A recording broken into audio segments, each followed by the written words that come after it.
सीधे लिए चलते हैं आपको देहरादून, जहां पर मुख्यमंत्री पुष्कर सिंह धामी संबोधित कर रहे हैं। हमने भी संकल्प किया है कि जिनका शिलान्यास करेंगे उनका लोकार्पण भी करेंगे। आज मुझे खुशी है कि 4 करोड़ से अधिक लागत से बने हुए इस छात्रावास में 100 बच्चों हेतु आवासीय सुविधा, भोजन, गणवेश, पुस्तकें, छात्रावास में बच्चों के शिक्षण आदि गतिविधियों में सहयोग हेतु शिक्षकों आदि की व्यवस्था निःशुल्क की जा रही है और क्वालिटी का भी बड़ा इसमें ध्यान रखा गया है। अच्छे ओढ़ने के लिए, बिछाने के लिए अलमारियां मैंने स्वयं जाकर देखी हैं। सभी को गुणवत्तापूर्वक यहाँ बनाया गया है और इस छात्रावास का नाम सुनते ही हम सभी को उस महान विभूति की याद आ जाती है जिन्होंने देश की आज़ादी के लिए अपने प्राणों का बलिदान कर दिया। आप सब प्यारे बच्चों जानते हो ना उनका नाम, क्या नाम है? हाँ, उन्होंने कहा था तुम मुझे खून दो। क्या कहा था? तुम मुझे खून दो। ये कहने वाले हमारे नेताजी सुभाष चंद्र बोस थे और उनका जीवन हमको सिखाता है कि ऊर्जा, परिश्रम, संकल्प, संघर्ष से महान कार्य किए जा सकते हैं। प्यारे बच्चों, आप सब लोगों के अंदर भी ऐसे महापुरुषों का जब हम नाम सुनते हैं जरूर मन में ये बात आनी चाहिए कि हम भी उनकी तरह बनेंगे ना? चलिए जोर से बोलिए, बनेंगे कि नहीं बनेंगे? बनेंगे। चलिए, बहुत अच्छा, शाबाश। हमारे राज्य में कमजोर, पिछड़े वर्ग के साथ ही अनाथ एवं संसाधन विहीन बच्चों की शिक्षा व्यवस्था के लिए ऐसे 13 छात्रावास संचालित हैं जिनमें 1000 बच्चों को निःशुल्क सभी प्रकार की जो व्यवस्थाएं हैं उनके लिए सुनिश्चित की जा रही है। अभी बंशीधर तिवारी जी ने यहाँ से बताया आप सबको।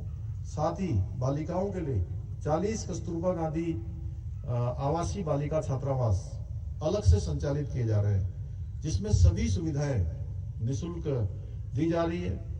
मुझे आप सबके सामने एक बात साझा करने में अत्यधिक प्रसन्नता हो रही है कि जिन बालिकाओं को यह पता नहीं था कि वो कभी स्कूल जा पाएंगी या नहीं, ऐसी बालिकाओं ने अवसर मिलने पर अपनी प्रतिभा का, अपनी योग्यता का, क्षमता का परिचय दिया और प्रदेश में ही नहीं बल्कि उन्होंने देश में अपना नाम रोशन किया है।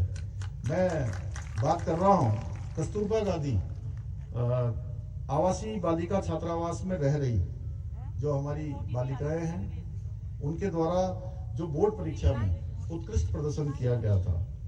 हमने यहाँ 5 बालिकाओं को हाई स्कूल स्तर पर तथा 5 बालिकाओं को इंटर स्तर पर श्रेष्ठ प्रदर्शन करने पर पुरस्कार स्वरूप 11,000 रुपये की धनराशि उनके FDR में आज प्रदान की जा रही है। मैं इन बालिकाओं को, उनके शिक्षकों को, छात्रावास की वार्डन को एवं इस कार्य से जुड़े हुए सभी अधिकारियों को, शिक्षा विभाग के अधिकारियों को साधुवाद देता हूं जिनके मार्गदर्शन में, उनके प्रयासों से हमारी इन बालिकाओं को ये उपलब्धि हासिल हुई है। साधन विहीन और कमजोर जिनकी पृष्ठभूमि रही है, इन बालिकाओं के द्वारा श्रेष्ठ प्रदर्शन करना इस बात का द्योतक है कि हमारी जो बालिकाएं हैं उनमें प्रतिभा की कोई कमी नहीं है।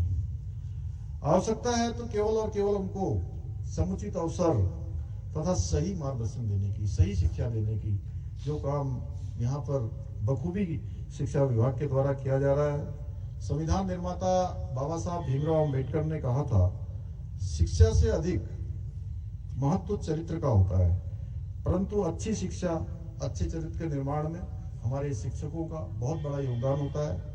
शिक्षा हमें उच्च विचार, उच्च आचार, उच्च संस्कार, उच्च व्यवहार के साथ ही समाज की समस्याओं का भी उचित समाधान उपलब्ध कराती है।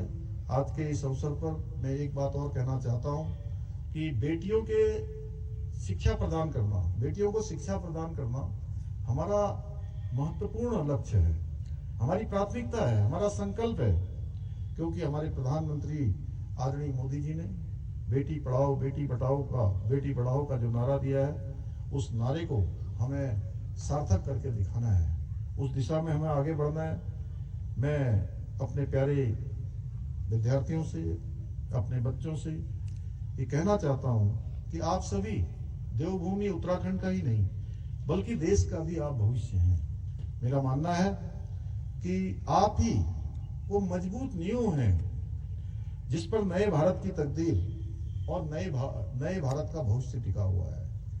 और जो आने वाले 25 साल हैं जिसमें भारत की आज़ादी के 100 वर्ष पूरे होने वाले हैं और हमारे प्रधानमंत्री जी ने जो इसका नाम अमृत काल दिया है, विकसित भारत का संकल्प लिया है, उस संकल्प को साकार करने में अगर किसी की सबसे महत्वपूर्ण भूमिका होने वाली है तो हमारे शिक्षकों की होने वाली है और हमारे इन कर्णधारों की होने वाली है, जो भविष्य में विभिन्न क्षेत्रों में जाकर हम सबका नाम रोशन करेंगे।